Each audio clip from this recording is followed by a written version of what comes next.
Hey everyone, in this video, let's talk about how you switch weapons in Path of Exile 2. In order to do so, here we are in Path of Exile 2, and what we want to do is first off, we're going to open up our inventory. We can do that by pressing I.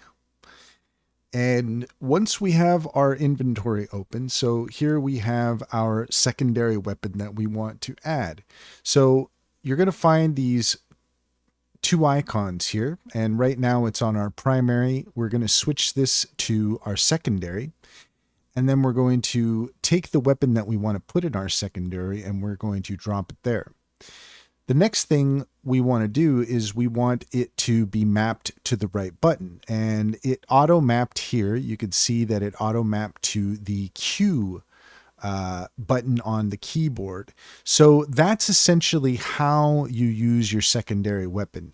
If you want to remap that, you can. Otherwise, it dropped there automatically, and that's fine with me. That's a good place for it.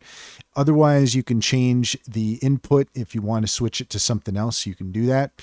But that essentially is how you switch weapons. You just kind of have that in your secondary slot, and then you map it to a specific button, and then from then on, now you can use that spell, or you can use that ability, whatever the weapon has. And that's all there is to it. If you found this video helpful, please leave a comment and like and subscribe for more helpful tips.